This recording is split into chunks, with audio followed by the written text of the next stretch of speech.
Eto na naman po, magandang gabi po sa inyong lahat. At nagluluto na naman po tayo ng panghapunan. At ito po, higit sa lahat, ang aming mga gulay ay galing sa aming garden. Eto na naman po ang mahiwagang bulaklak ng squash. At ito po ay kinuha rin namin sa aming garden ay ang talbos ng ampalaya. At ito po ay ang mga kamatis na aming hinarvest kanina. At ito nga po, hiniwa-hiwa ko na siya. May bawang, may sibuyas. Galing din sa garden namin yan. Ito, pera lang yung luya. Tsaka yung bawang. Tsaka po ito, binili namin sa tindahan. So, ito po ang ulam namin ngayong gabi. Ginisang sardinas. So, umpisahan na po natin ang paggigisa.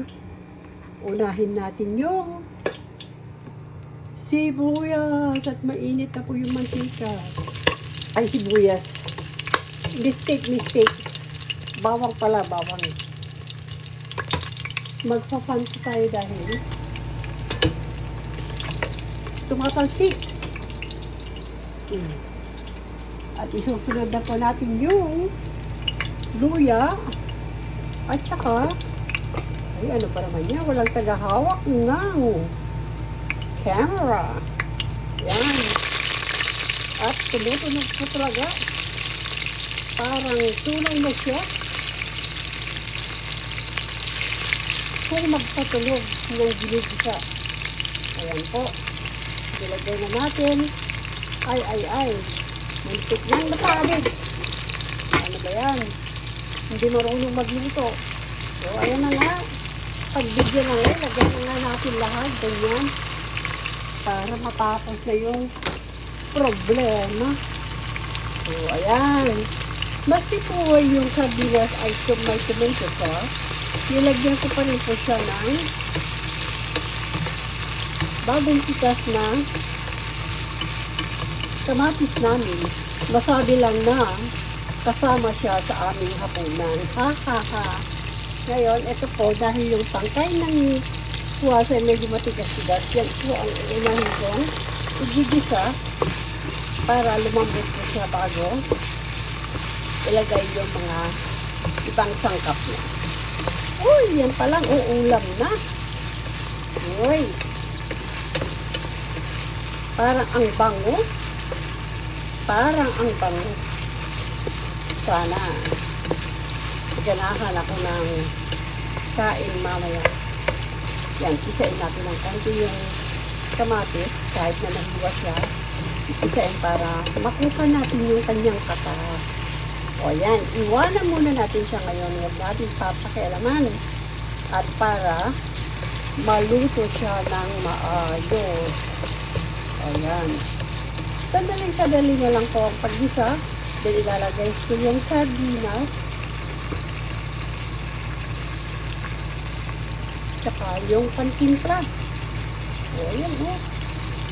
Ang cute ng kamatis. Sigurado makakaulala sa ulam na sardinas. Bibihira lang po kami mag-ulam nito pero alam ko na masarap ito. Pwede ko nang dahil luto naman na yung yung sibuyas. So ilalagay na po natin yung sardinas. Ayan, tak natin, tak.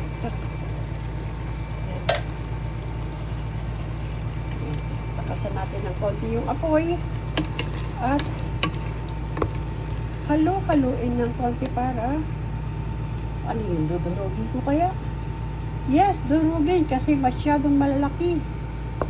Baka mabilaukan yung mag-uulam. Sisihin pa ako. Ay! Ayan. Pisain natin ng konti. Ayan. Nahati siya. So, pakuluan natin siya ng konti. Yan, sabawan ng konti, tsaka timplahan. Nya.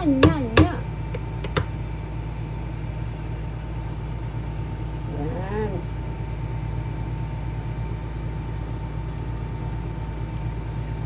Lalayo lang po ako ng konti. Babalik ako. Kuha lang po ako ng tubig. Pansabaw. Yan, bumalik ulit ako. At nahulog yung luya. At lagyan ng konting tubig. Lagyan natin siya ng pampalasa. Ayan o. Ayan. Pampalasa po yan. Hindi ko alam kung need ko pa siya ng asin. Kaya tikman muna natin kung maalat tong sardinas na ito. Hindi na kailangan ng asin. Yan. Lagay na natin yung... Ay, hindi pa. Papakuluan ko pa pala eh. Sorry, nagsinungaling ako. Kala ko kalalagay ko na yung talbos ng ampalaya. Pakuluan po natin siya ng konti. Takpan ng konti. Yan, para makulog siya.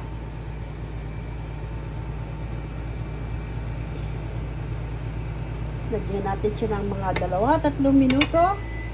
At bubuksan natin siya. Ayan, kumukulo na siya. At ilagay natin yung bulaklak ng kalabasa. Ayan, oh. Ayan. Haluin ng konti.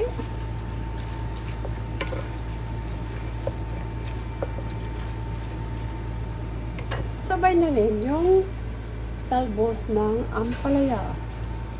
Oh, ayan, oh. Oh. Sarap.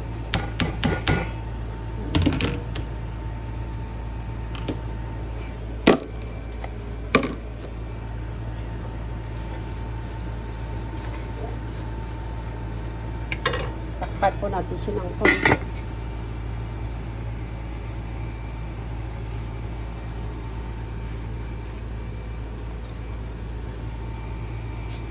Linisin natin yung mga talsik-talsik dito para pag natapos na ang pagluluto, hindi na siya masyadong marumi. Tignan natin kung anong ginagawa ng ampalaya sa loob.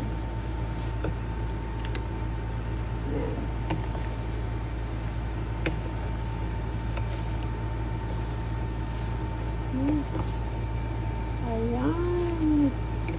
Ayan. Yung ginisang sardinas natin, luto na siya. Konting halo na lang, konting kulo. At pwede nang kumain.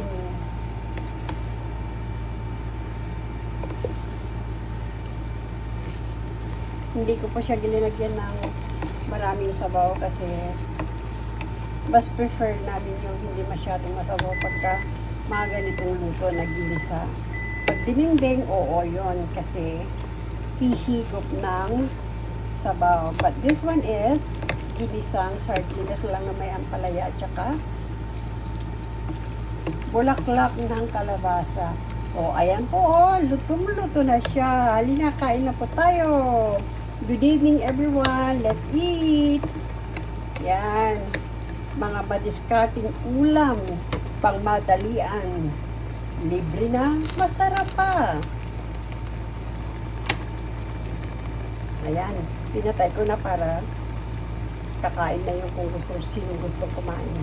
Have a good evening, everyone. Bye-bye.